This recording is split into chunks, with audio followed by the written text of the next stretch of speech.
Well, hello and welcome back.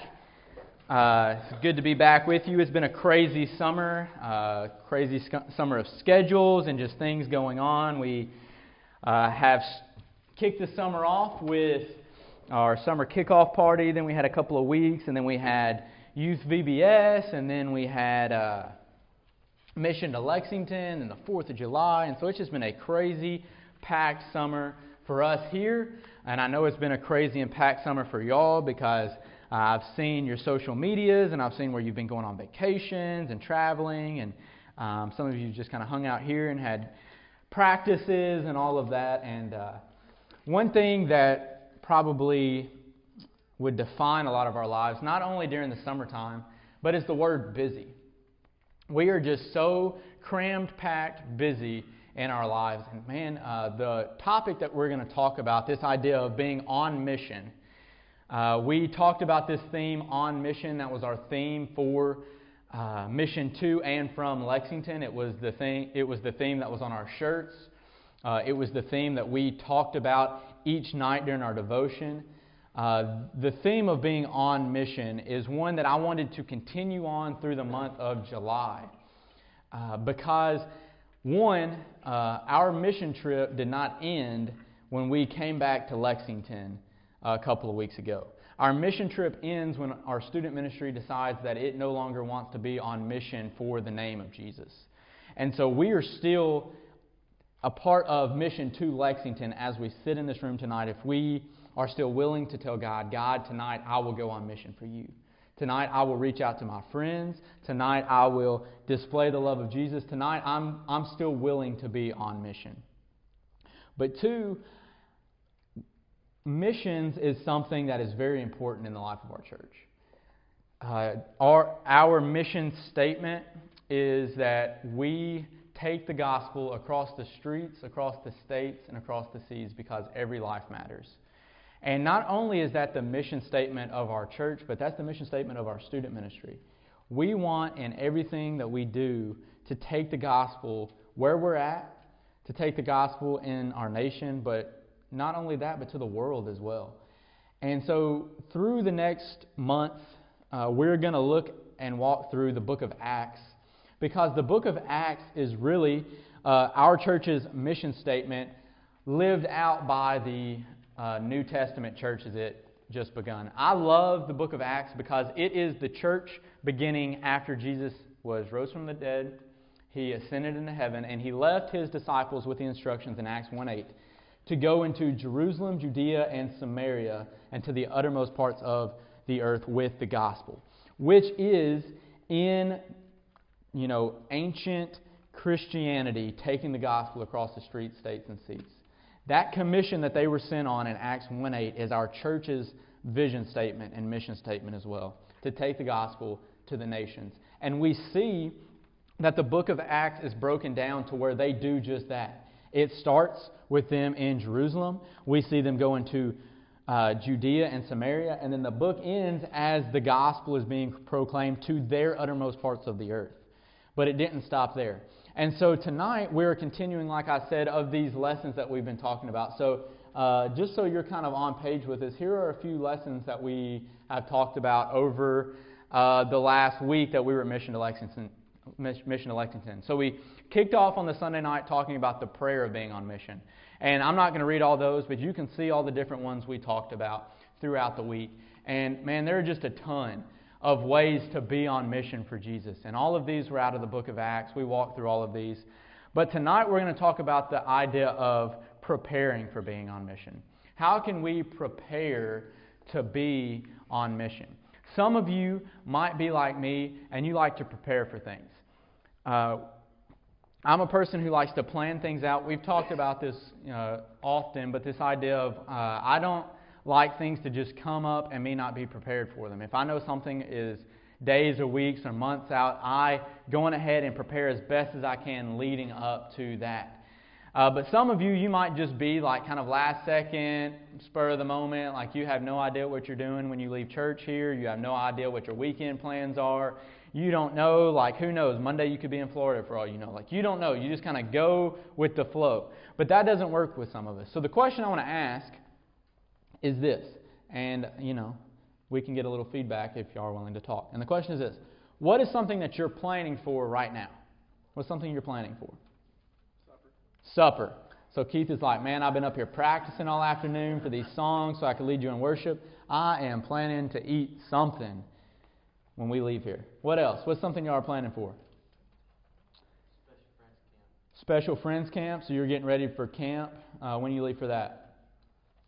Friday. So he's getting ready for this camp. He's going on Friday. I know that a couple of us are getting ready. We've been preparing. We're leaving at 4 a.m. in the morning from the church parking lot to go to Seattle, Washington. There's a few of us in the room that'll be going to that. So we've been preparing for that. Some of you've been practicing sports over the summer. And so whether it's cheer or dance or football or whatever other sports that you're practicing this summer, you're preparing for the season to come. You're already going ahead. Band, I know, has band camp in a couple of weeks probably, right? It's usually the end of July or something like that. So is it right now? Is it going on? So it's going on right now. I knew it was soon. And so you're preparing for things that are coming up. In our life and in our walk with Christ, we need to also prepare to be on mission for Jesus. And we need to think about, what do I need to start doing to prepare myself right now at 12 years old, what I need to start doing right now at 18-year-old, or anywhere in between. How can I prepare myself so that the rest of my life is set on this path that I can live in a way that is on mission for Jesus? How can I set myself up? And we see in two simple verses, really just one, we see the idea of how the early church prepared to be on mission and how we can take themes from them and be on mission ourselves. So we're going to be in Acts 13, verses 2 and 3, and the scripture will be on the screen for you to follow along. And it says this: as they were ministering to the Lord and fasting, the Holy Spirit said, "Set apart for me Barnabas and Saul for the work I have called them to." Then after they had fasted, prayed, and laid hands on them, they sent them off. Tonight we're going to see 4 things on this idea of preparing to be on mission. 4 things that came out of this one simple verse that show us things that we need to do in our life so that we can be prepared to go on mission for Jesus in our families. We can be prepared to go on mission for Jesus in our extracurricular things that we do at school, whether it be a club or a sport or an instrument or whatever it is. How can we be on mission every single day of our life? Not only when we're on a mission trip, not only when we're doing sports camps here or going to Arkansas or going to Seattle or going to Africa, but how can we be on mission every single day? And the first thing we see is that preparing takes sacrifice. Preparing takes sacrifice. We see that it says after they had fasted. Now, I don't know if any of you have ever fasted before. I personally have never fasted from food because if I miss too many meals, I could possibly just disappear. I'm not sure. I haven't tried it. But I'm not a person who needs to skip a meal. I eat a lot. I eat small increments, but I eat several times throughout the day. I'm like a bird. I'm just constantly snacking. And so I've never fasted from food. But fasting just doesn't have to be food. It can be anything that distracts us or takes us or our attention from God. And so in our life, we need to focus on things like fasting, but it all points back to this idea of sacrifice. What are we willing to give up so that we can focus better on God? And I've heard people talk about, and I know it has to be true, that when they do fast from food, their body becomes so physically weak that they have to rely on God.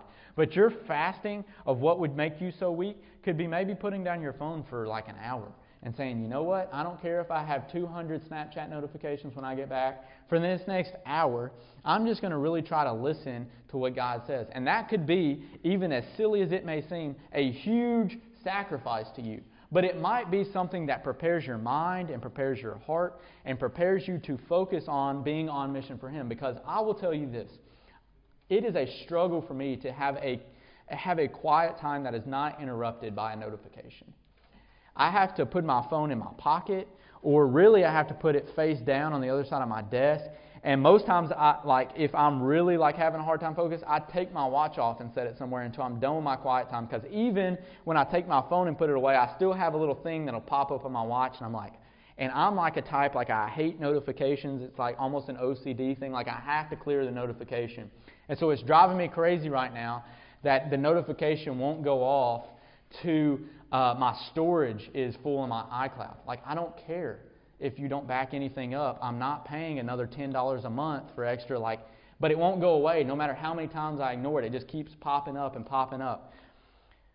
But in order for us to really be on mission for God, we have to be willing to take some kind of sacrifice. And that might be from technology for us. Or it might be from talking to our boyfriend or girlfriend for 30 minutes. Whatever it is that has become a God in our life, something that we would rather put ahead of God, are you willing to take that sacrifice? And we see that's the very first thing that they started with, was the idea of fasting. Was saying, God, I'm willing to sacrifice and lay down other things so that in the decrease of the things I have of this world, I'm opening up space for you. Because I think that in our busy, hectic world like we've talked about, we've made it so cluttered that we don't have any room in our schedule or in our lives or in our thoughts for God.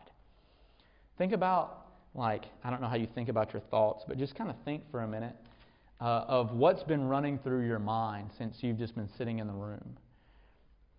You've probably been thinking about a million different things. Some of you are probably right now as I'm talking, your mind's just racing and it's going everywhere, and I would probably be embarrassed if I knew some of the thoughts that were running through your mind. But just all of those things, just think about what consumes your thoughts and your mind. And I would say a majority of those things don't have to do with being on mission for God. And we allow those things to distract us so many times because we spend so much time and effort and energy focused on so many things that we don't give God any room or any place for attention to where we can focus on Him. And so if we're truly going to prepare ourselves to be on mission for Him, then it takes some sacrifice from us. So a question is, why is it important to give things up when you follow Jesus?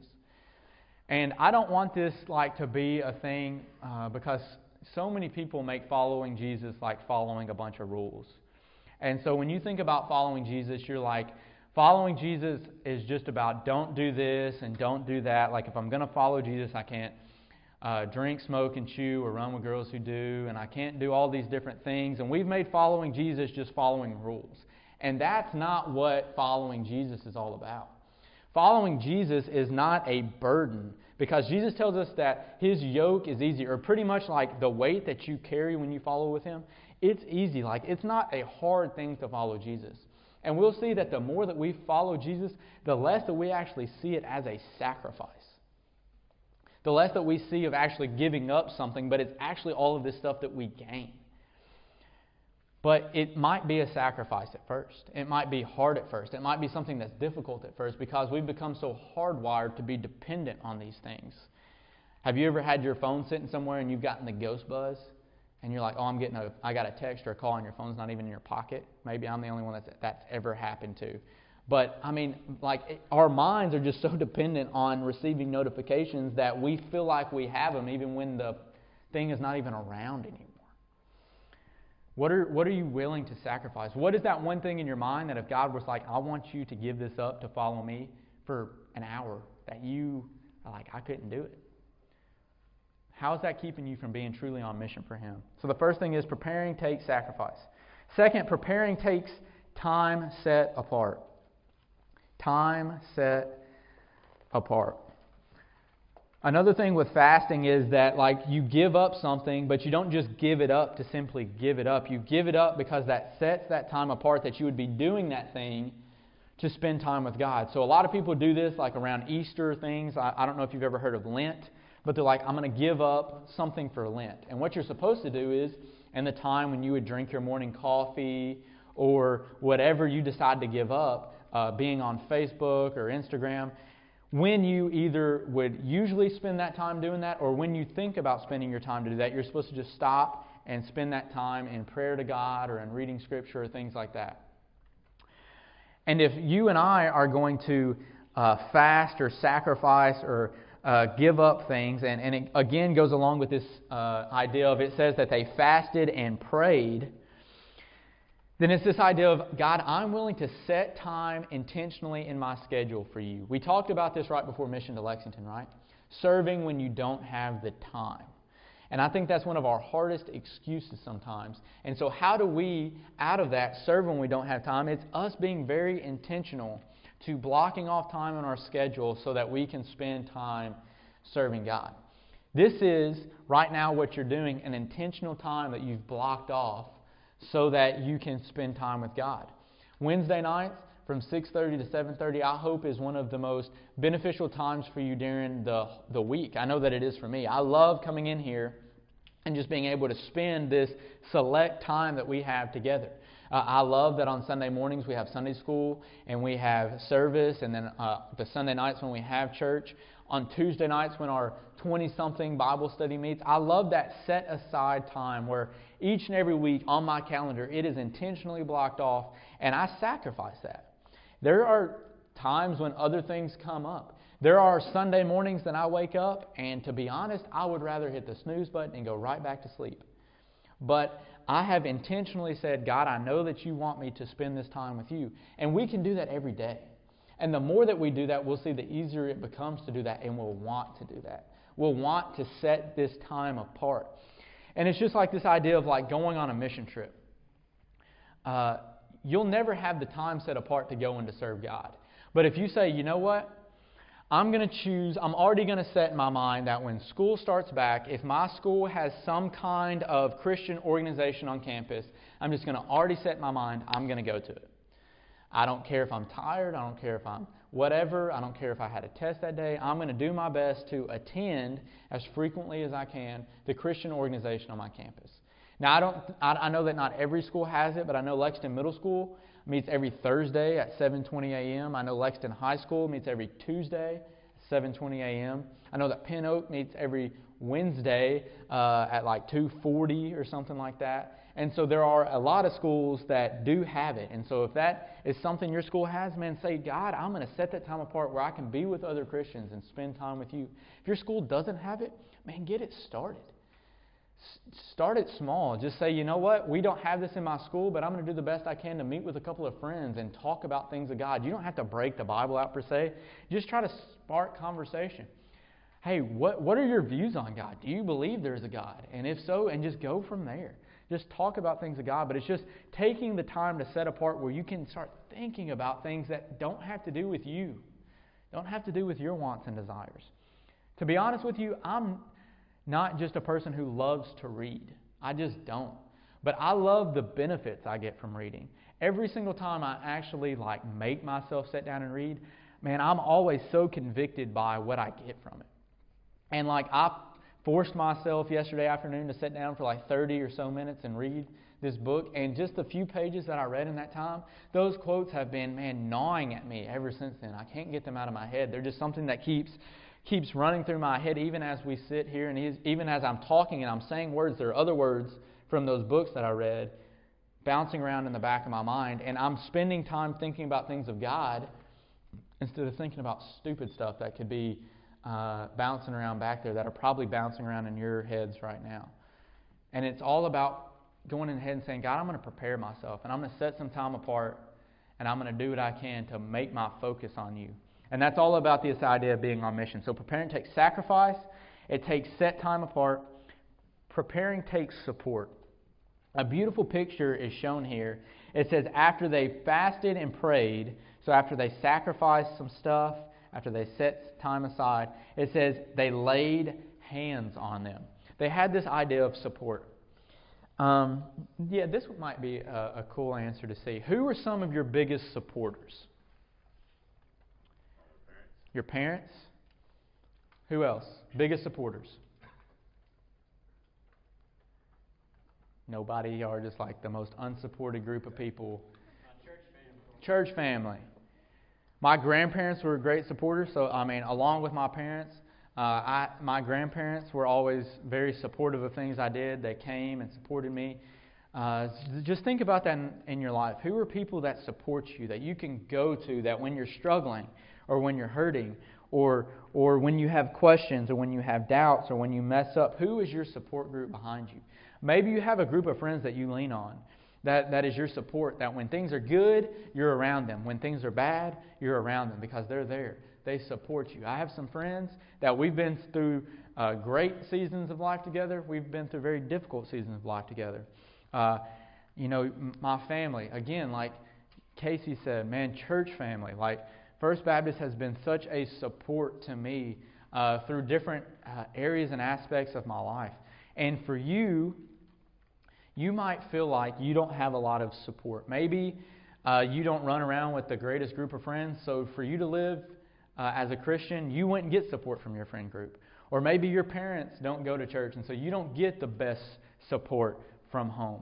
Or maybe you feel like when you're at school, you're on an island all by yourself, and every time you try to live for Jesus, it is just like that you're like the nail that's sticking out, you're the sore thumb. It just feels like you're awkward and different from everybody else because you try to do the right thing.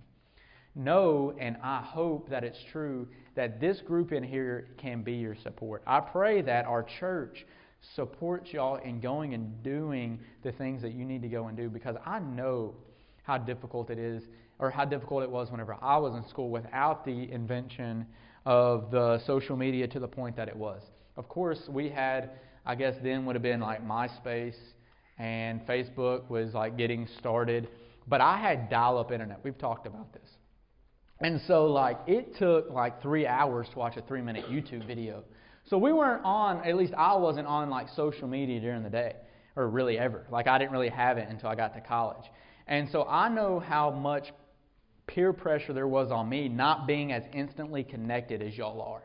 And so I can't imagine the weight that you feel and how isolated you have to feel so much, because you see on Snapchat people at parties and doing all of this stuff. And so you feel like in order to not be the weird person or the Bible thumper or whatever, that you have to be in it. And I do know personally what it's like to sit around the lunchroom table or in the locker room and to have people make fun of you, or they made fun of me because I was like, yeah, I'm 17 and still a virgin. And they were like, are you gay? Like, what's wrong with you? And you know how that is, though. Like, it's hard to live for Christ and say, yeah, like, no, I'm not gay. I want to wait till marriage. Like, I'm sorry that I don't fall into the same, convictions that you do. But this is what I'm standing up for. I understand that's difficult for you. And so this idea of you saying, Ryan, if I'm ever going to be on mission, I just don't know if I can do it. Like, I hope that we as a room and we as a group can rally around each other better and support one another in living for Jesus on mission every day. That when you walk in the hallway, you can look around and see other people that go to church here that will support you when you decide to stand up for the things of God.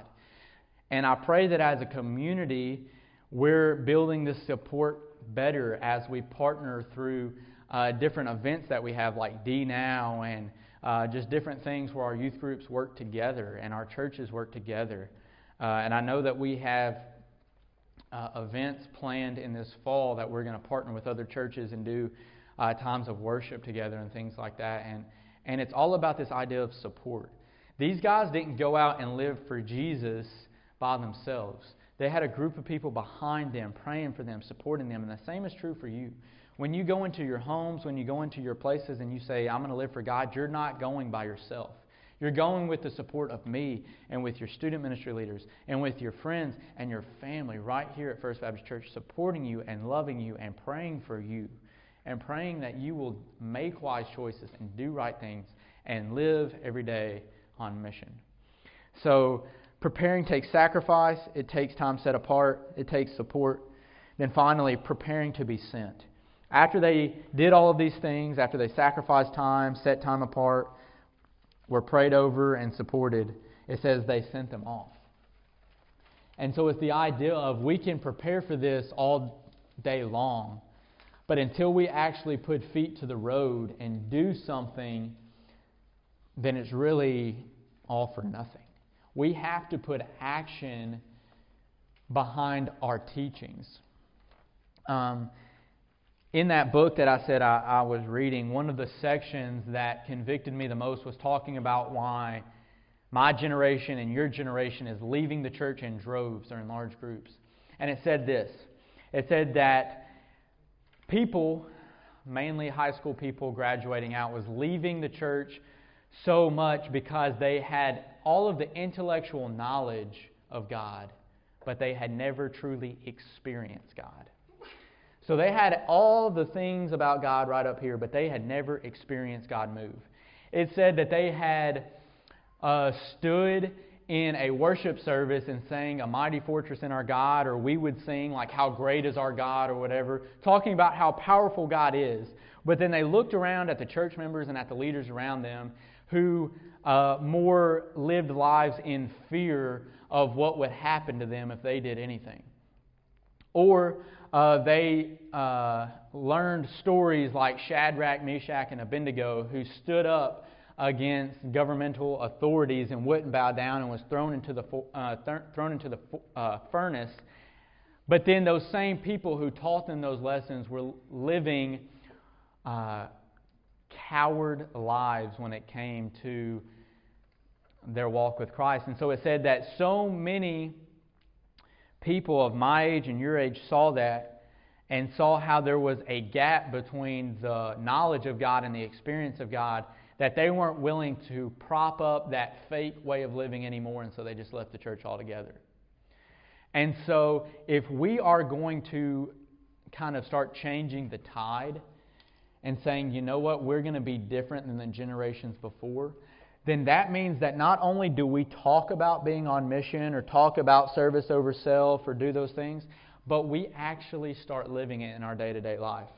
So that when people look at us, they don't say First Baptist Lexington talks about being a church on mission, but they live out every day being on mission.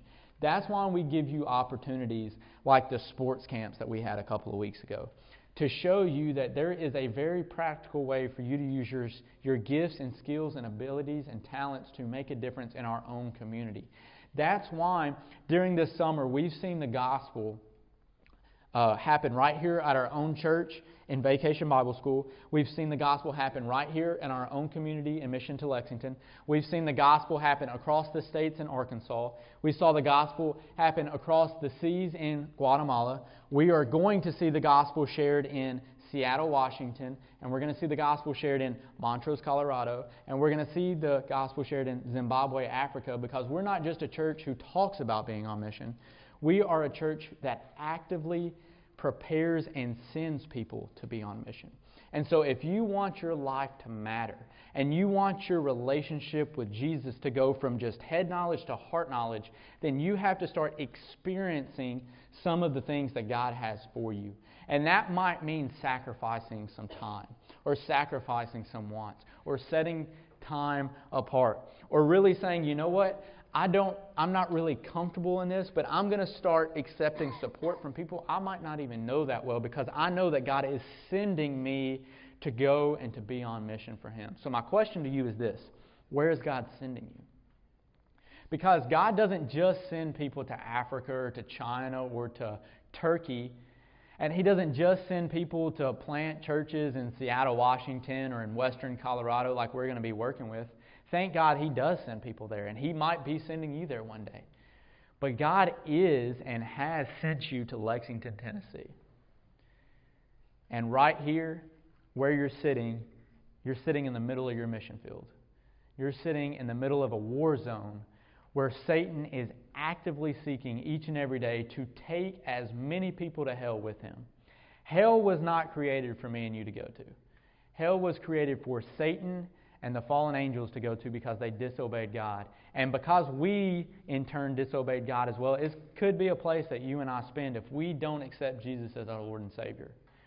And if we were to look out of our building at our community, there are tons of people, hundreds and thousands of people who think that they are on a path that's headed to heaven when actually they're on a path that is leading them straight to hell. And we have the good news of the gospel that Jesus was sent by God. Jesus, the one and only Son of God, was sent by His Father to live a perfect, sinless life, to be mocked and ridiculed and beaten on our behalf, killed, but then rose from the third day so that you and I could live with Jesus for all eternity. He arose and He ascended into heaven, and one day He's coming back. And that's the gospel that we believe in, and that's the gospel that this community needs to hear, and that is the gospel that we are being sent to tell.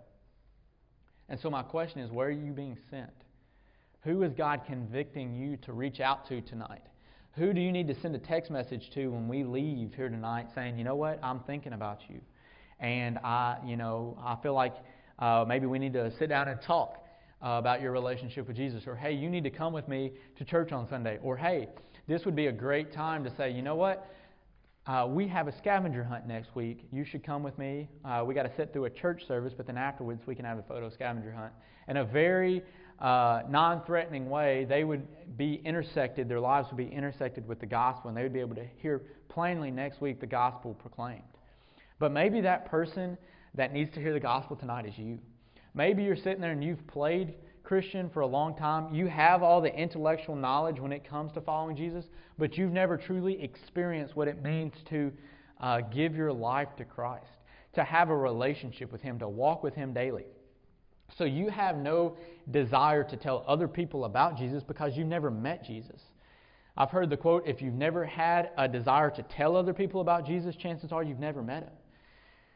Like, I didn't have the desire, like if you were talking about the Grand Canyon, to talk about the breathtaking view of overlooking it at sunset or Niagara Falls. But since I've experienced those things firsthand, then when I hear a conversation about that, I just have a desire inside of my body to say, you know what, that was one of the most beautiful places I have ever been.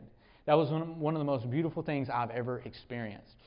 And it's the same thing that's true when people talk about their idea of, man, I'm struggling with these things and I don't have any purpose in life, and I don't feel like I have any direction, and I don't feel like I've ever felt love. And if you're in that same boat and you're experiencing those same things, then there wouldn't be any reason for you to step up and say, you know what, I know this guy named Jesus. But if in your life you had experienced those same thoughts and those same emotions that they experienced, and you said, you know what, there was a time in my life where I didn't feel that loved either. There was a time in my life where I felt like I was worthless, when I didn't have any hope of a future, whenever I felt lost, whenever, I was scared to go to sleep because I was afraid if I were to die in my sleep that I wouldn't know where I spent eternity. But I met this man, Jesus, and ever since I met Him, my life was forever changed. And so when you hear that person describing that lost just sense of helplessness in their life, you can't help but speak up because you've experienced Jesus. And if that's not you tonight, you can experience Him, because we have all who are Christians have been in your shoes. We know how hard it is to be bold and to step up and say, you know what, I need help. I need saving. And I can remember just the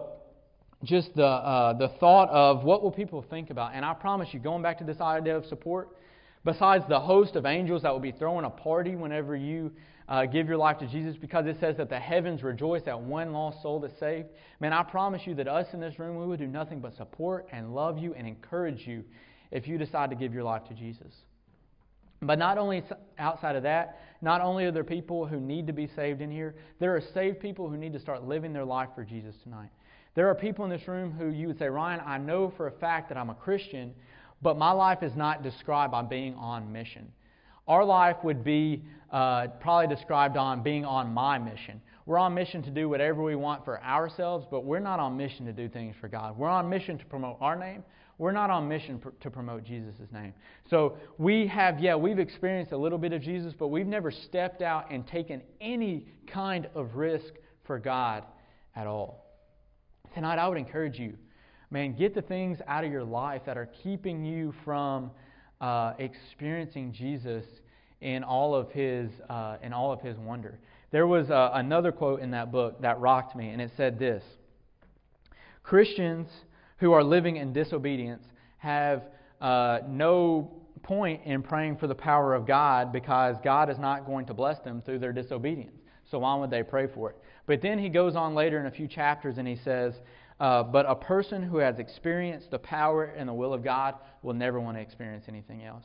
If you've ever been right in the center of the will of God for your life, and you said, you know what, I am doing exactly what He wants me to do right now, and you start seeing God do some things that you know are way outside of things you could do for yourself. You start getting boldness to talk to people. You start feeling a peace in your life like you've never experienced. Then you'll never want to live your life outside of that. But maybe some of you're living outside of that. And so tonight what you need to do is come to the altar or sit right where you are and just pray to God and say, God, you know what? I know that I have not been doing what I need to be doing. And God, forgive me of that. And I know that I'm yours, but I just want to be better on mission for you tonight.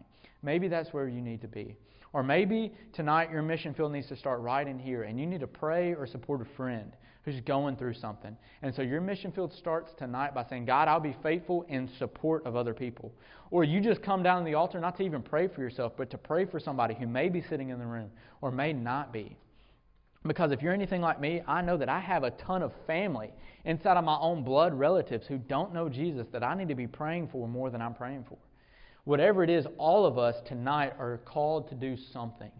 And we're sent to do something. You're either being called into a relationship with Jesus, or you're called to finally start being on mission for Jesus. But whatever you're called to be doing tonight, I pray that you don't leave this room being unfaithful to what God is calling you to do.